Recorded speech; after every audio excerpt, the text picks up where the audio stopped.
Magdalena Gazur, główna projektantka w Bolesławickiej Manufakturze. Dzień dobry. Dzień dobry, witam. Porozmawiamy dzisiaj o naszej pięknej ceramice stempelkowej. Powiedz mi, jak Ty trafiłaś do Bolesławca? Bo wiem, że to nie od razu do pracy w zakładzie, tylko zawitałaś do nas na plenery ceramiczne. Tak, dokładnie. Były organizowane plenery ceramiczne, które znamy już od lat. Teraz już 50. któryś chyba, o ile dobrze pamiętam. 60. za tak, chwileczkę. No właśnie. W tamtym roku akurat Tomek Niedziółka, jeden z artystów plastyków po Akademii Sztuk Pięknych we Wrocławiu, prowadził ten plener, no i zaprosił, znaliśmy się też, mnie jeszcze nie było nigdy na plenerze, a po Wydziale Ceramiki i Szkła jestem we Wrocławiu, więc zbierał artystów jakby z tej grupy artystów wrocławskich. No i rzeczywiście wtedy atmosfera była taka bardzo artystyczna i to, że jeszcze tak zwane rury, czyli stary zakład zakładów ceramicznych Bolesławiec był otwarty i te rury kominowe, wkłady, mogliśmy tam korzystać z tej przestrzeni, bo była piękna i ta szamotowa glina wykorzystywana do produkcji była super do pracy tam. I wielkie piece do wypału. Tak, i wielkie piece do wypału, tak. No i wówczas, biorąc udział w tym plenerze, a będąc w manufakturze w Bolesławcu, zauważono mnie, że tak powiem, czyli coś, co wykonywałam, spodobało się szefostwu, aczkolwiek też historia jest zabawna, bo to nie szef zadzwonił, tylko jego żona. Chyba albo się bał, albo dyskutowali na ten temat oboje, czy warto, jak podjąć inicjatywę i rzeczywiście to jej była inicjatywa, żeby spróbować. I tutaj potem z panem Pawłem Zwierzem, jak się spotkałam, no to okazało się, że nadajemy jakby ten kurs jest w jednym kierunku nasz, nie? Na pewno moja mentalność artystyczna, może ta wartość była inna, skierowana na inny tor, ale kurs jakby w jednym kierunku, więc tak się spotkaliśmy, tak mi zaproponowano współpracę, no i już ponad 10 lat. No właśnie, jak dzisiaj przygotowywałam się do rozmowy, to tak strasznie szybko minęło, czyli zaczęło się od tej ceramiki artystycznej, a później ta ceramika użytkowa. Czy praca z ceramiką użytkową to jest zupełnie inny kosmos niż ta ceramika użytkowa? Czy te doświadczenia można w jakiś sposób przenosić i jedne wykorzystywać w tej drugiej dziedzinie? Ja wtedy jeszcze uważałam to za kompletnie dwa końce różne, aczkolwiek ta artystyczna wcale nie była mi taka bliższa, bo ja już wtedy pracowałam na Wydziale Ceramiki i Szkła jako asystent w pracowni projektowania ceramiki użytkowej u profesor Lidli Kupczyńskiej-Jankowiak i jakby już ten kierunek był taki do użytku, ta produkcja tej ceramiki użytkowej. Aczkolwiek no, jako pracownik naukowy wykazywałam się taką pracą artystyczną też, tak, ze względu na wystawy, na różnego rodzaju projekty, więc taki był kierunek. I wtedy to były dla mnie dwie różne rzeczy rzeczywiście. Jak zderzyłam się z tym światem projektowym, to zupełnie inny jakby efekt pracy, ciąg, idea, myślenie, sposób. Teraz patrząc z perspektywy, jak pomagam też studentom i uczę ich takiej metodologii projektowania, prowadzę też przedmiot zarządzanie produktem, no to ta ścieżka gdzieś schodzi potem. Jest jeden wspólny mianownik, czyli my musimy doprowadzić do tego też potem, żeby się zaprezentować w odpowiedni sposób. Sam proces tworzenia może być inny, ale ta metoda ciągle jest taka sama, czyli szukamy jakiegoś źródła inspiracji, poznajemy metodologię produkcji, czyli czy wykonamy to ręcznie, czy wytoczymy, czy odlejemy, więc gdzieś się zazębiają ciągle te metody i jest wspólny mianownik. No, finalnie to wiadomo, użytek różni się tym, że użytkujemy na co dzień. Artystyczna bardziej użytkowana jest ze względu estetycznego, czyli oglądamy, po prostu też możemy użytkować na co dzień w sensie takiego podziwiania i jakby poczucia dobrego estetyki. Przed tą ceramiką użytkową jakby większe wyzwanie, bo ona musi sprostać różnym takim wyzwaniom codzienności, tak? Czyli nie wiem, odstawianiu, ciągłemu myciu na przykład, tak? Takimi prozaicznymi rzeczami. No tak. Również musi projektant pewne rzeczy przewidzieć, żeby to było nie tylko ładne, żeby oko się cieszyło, tak, ale żeby to również było bardzo użytkowe. No tutaj, jak to robisz? No to rzeczywiście, jak patrząc w kontekście jakby studiów samych i nauki tam w tym czasie, kiedy ja też i studiowałam i potem zaraz uczyłam, to ta użytkowa ceramika miała taki mocny charakter artystyczny. To znaczy szukało się bardzo takich odciętych form od tej masowej produkcji, czyli takich jednostkowych, coś co trochę teraz się bardziej docenia. bo ten handmade jest taki istotny i to, że wychodzi to z jakiejś pracowni, Prawda. która... Coraz większą świadomość produktu mają użytkownicy. że ta masówka trochę odchodzi, prawda? No, na szczęście Bolesławiec jest taki pośrodku, bo rzeczywiście produkujemy masowo w jakimś stopniu, tak? Bo wychodzi tysiące tych talerzy, no ale jednak ten aspekt tego malowania, dotknięcia ręcznego, który jest taki bardzo istotny, stempelkowania, powoduje, że no jest każdy inny jednak, tak? Nie da się wymalować ręcznie identycznie tych samych talerzy.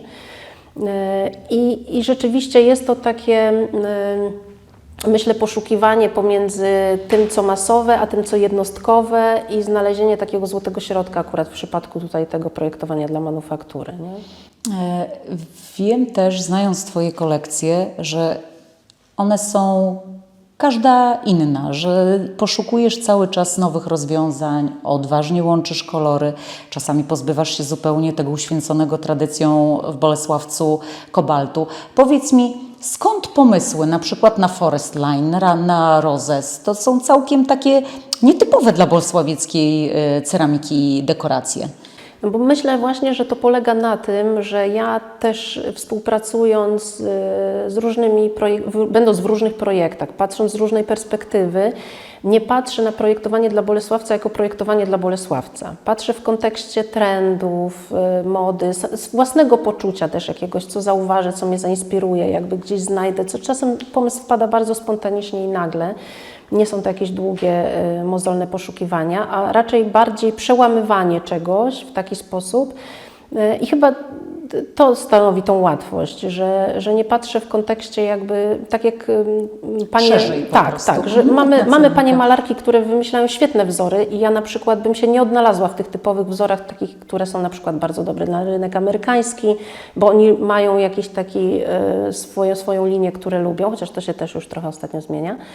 Ale rzeczywiście one mają większą łatwość w tych takich, powiedzmy, wzorach tradycyjnych. Ja patrząc z kolei z innej perspektywy tworzę coś, co trochę się odkleja od tego Bolesławca, ale jednak gdzieś ta spójność w kontekście, no właśnie tego, jak my to też wypuszczamy, jak to komunikujemy, czyli ten produkt nie kończy się tylko, jego projektowanie nie kończy się na tym, że wyszedł z pieca i stoi, tylko ta cała strategia potem budowania też i w klientach świadomości naszej marki, ale też opowiadania o tych kolekcjach, brania udziału w różnego rodzaju projektach, wystawach i tak żeby też uświadamiać po prostu tego klienta czy widza, przyzwyczajać go do nowych wyzwań.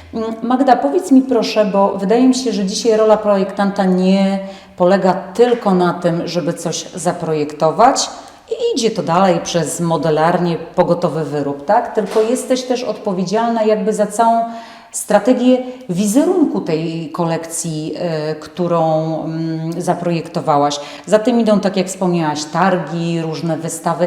Jak dbacie w manufakturze o promocję, żeby z nowym projektem, macie już ich przecież bardzo dużo, dotrzeć do klienta?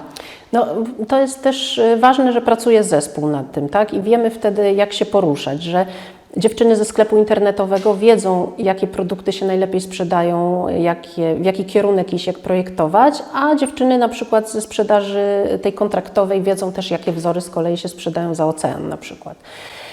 Natomiast jeżeli chodzi o samo projektowanie, to rzeczywiście ten proces czy projektowania kształtu, czy dekoracji, to się jakby, no, jest powiedzmy takim wewnętrznym procesem, tak? Czyli ja konsultuję z technologami, z malarkami, z panią z malarni, tutaj mistrzynią, z panią Anią Szeremetą i jakby te wszystkie elementy wewnętrznie są już opracowane, znamy tą metodę, natomiast te zewnętrzne, no to tutaj też obserwujemy rynek potem, jak zachowuje się konkurencja, jakie są trendy, gdzie my możemy to zaprezentować, czy ewentualnie wchodzić wtedy na przykład w jakąś wystawę, czy realizować własną, czy jechać na targi rzeczy ładnych na przykład, bo jest to dobry produkt, który sprzeda się lokalnie, czy raczej jechać... Ostatnio idea bardzo mocno, szeroko promowana. Bo rzeczywiście ruch był ogromny, jak ostatnio byliśmy i świetny punkt na to, żeby budować też jakby samą markę, bo to nie chodzi o to, że my możemy tam zarobić jakieś krocie. To nie jest wyjazd zarobkowy głównie, tylko też taki, że my się pojawiamy w różnych miejscach i po prostu budując tą świadomość, mając dobre zaplecze też tutaj pracy zespołu internetowego, który nas dobrze promuje na Facebooku, Instagramie i tak dalej, no to rzeczywiście ta manufaktura, że tak powiem, wyskakuje z lodówki czasem, jak oglądam, co dzieje się w internecie. I jest nas dużo, jest nas pełno i to bardzo pomaga, bo przy następnych kolekcjach łatwiej nam po prostu tą górkę zdobywać. Wy również bardzo ładnie promujecie osoby, które za tym stoją. Zawsze powtarzasz, że jest to ceramika, to jest gra zespołowa, że nie ma jakichś w oderwaniu projektowania. A powiedz mi, to na pewno się zmieniło na przestrzeni tej, którą miałaś okazję obserwować 10 lat. Jak Dokładnie. produkt się zmienił, jak klient zmienił odbiór na przykład, jaki jest inny odbiór po prostu produktów wśród klientów? To dzisiaj mieliśmy taką dyskusję, że w zasadzie następuje jakiś punkt zwrotny teraz. Teraz będzie znowu kolejna zmiana. Jeszcze nie wiemy jaka, ja próbuję przewidzieć. Oby na lepsze. Zaczynam się być taką trendsetterką trochę, bo rzeczywiście gdzieś patrzymy takie zachwianie albo zamrożenie sprzedaży, ale moim zdaniem inni twierdzą, że jest kryzys, przychodzi, ja uważam, że idzie w drugą stronę, że raczej to nie jest kwestia kryzysu, tylko przewartościowania zmiany tej metody sprzedaży i tak dalej. Rzeczywiście to się zmieniało. Kiedyś większość zakładów, przynajmniej nasz, tak miał, utrzymywał się ze sprzedaży kontraktowej, to 80% szło rzeczywiście do Stanów Zjednoczonych.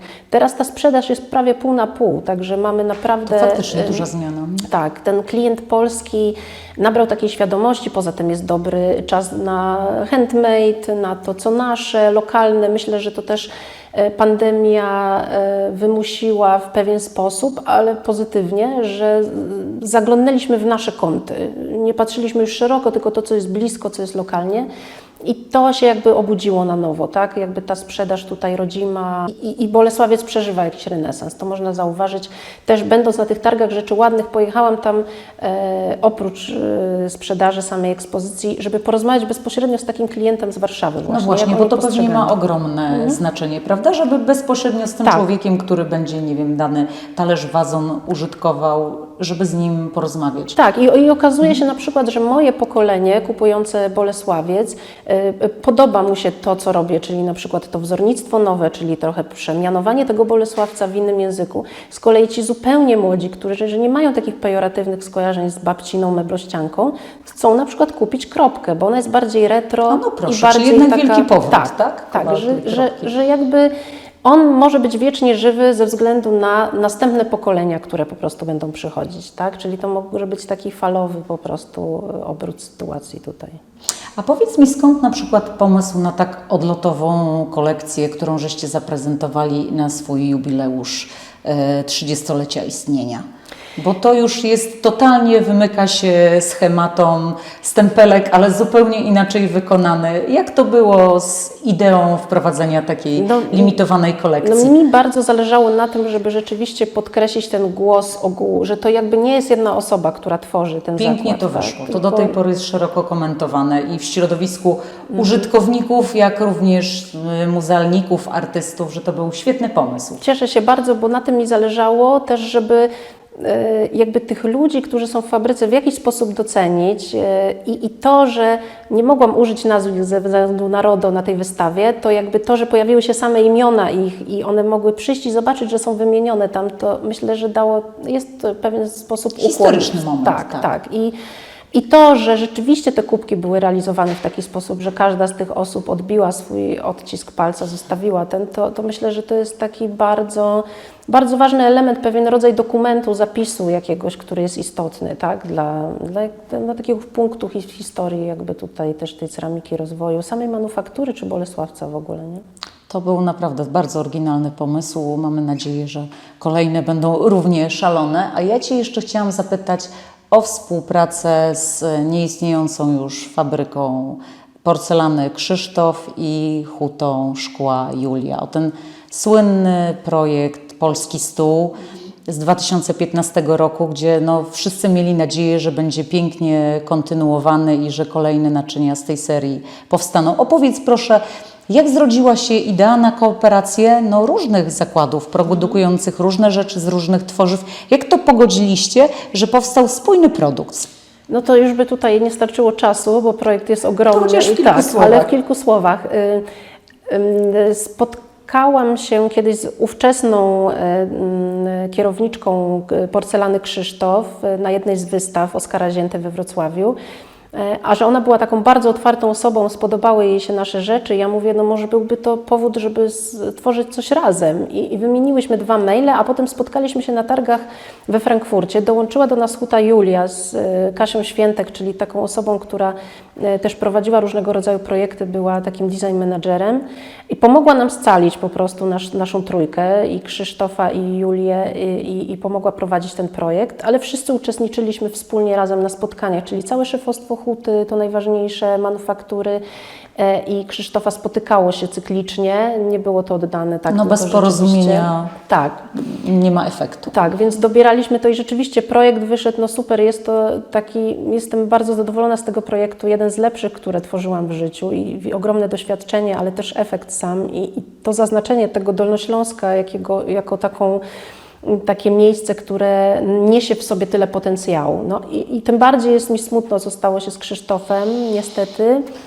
I tym bardziej może być mi smutno, co stanie się z Hutą Julia, bo rzeczywiście jest bardzo duży problem tam. Wycofują się też kontrahenci, bo po prostu zmienia się właśnie ta sprzedaż. I oni głównie działają na tej zasadzie turystycznej teraz już, ale przede wszystkim nie ma hutników, nie ma ludzi, którzy potrafią zdobyć, dmuchać szkło i tutaj jest problem techniczny, bo w Bolesławiec jeszcze jest w stanie wyszkolić malarkę, czy kogoś wyuczyć, natomiast to już jest hutnicza praca, wymaga jednak lat praktyki i nie będą w stanie. Także to może być bardzo zanikający już zawód, miejsce i będzie raczej turystyczne, będzie bardziej takie lokalne i malutkie, tym bardziej polski stół. Ważne dzieło, tak, które pokazało, że nie jesteście, te zakłady nie są dla siebie konkurencją, tylko można stworzyć wspólny produkt, który będzie fantastycznie promował nie tylko te zakłady, które go tak naprawdę stworzyły, ale również cały Dolny Śląsk, No, tak? Bo to taka bardzo piękna idea. Powiedz mi, czego Ci można życzyć na kolejne lata projektowania? Czy masz jakiś, nie wiem, cel do zdobycia albo jakiś pomysł do realizacji w najbliższym czasie, chociaż rąbka tajemnicy uchyl? Życzyć chyba dłuższej doby. Tak, to chciała, się wszystkim przydało. żeby chciała. Aczkolwiek powinno to iść, wiemy w sercu, że powinno iść w inną stronę. Raczej powinniśmy się wyciszać, uspokajać i jakby skracać sobie ten czas pracy, a skupiać się też na sobie bardziej, bo rzeczywiście to jest ważne też w pracy później, żeby zachować tą zdrową formę. I kreatywność chyba, prawda? Żeby utrzymywać na jakimś takim poziomie wysokim. Ja myślę, że też tą kreatywność wspomaga mi to, że ja w tych kilku miejscach pracuję, że jakby udzielam się w wielu miejscach i jest ta akademia z młodymi studentami, którzy też napędzają w pewien sposób, dają taką świeżość. Ja jestem w miarę, powiedzmy, na czasie, że tak można powiedzieć, jak się z takimi młodymi ludźmi styka. Współpracuję też z Muzeum Narodowym we Wrocławiu, więc też znowu kontakt z wystawami, z ludźmi, którzy tam się obracają, jest bardzo taki inspirujący. I chyba w każdej z tych prac sprawdza się to, że jestem w różnych miejscach, bo wydaje mi się, że jest takie niebezpieczeństwo trochę gdzieś osiadnięcia w jednym miejscu, bo wtedy człowiek wpada w tą rutynę i ja już tak powoli trochę zaczynam mieć taką rzecz, jeżeli chodzi o manufakturę. I w sensie takim, że czy kolejne kolekcje to jest to, że coś szukam po prostu, sama nie wiem jeszcze właśnie czego, w odpowiedzi na to, co wydarzy się w manufakturze, no bo to jest znowu jakby kolejny wzór, tak, wypuszczamy i tak dalej. Bliższe mi są takie idee właśnie współpracy, jakichś kolektywów i jakby wzajemnego użytkowania i mamy jeden taki projekt, który może, mam nadzieję, się uda i może też to być coś ciekawego. Trzymam kciuki. Życzę spełnienia marzeń, żeby to cały czas faktycznie ta doba troszeczkę odpuściła i było więcej tego czasu na odpoczynek, bo kreatywności wiem, że Ci nie brakuje. Dziękuję pięknie za rozmowę i do kolejnego miłego zobaczenia. Dziękuję bardzo.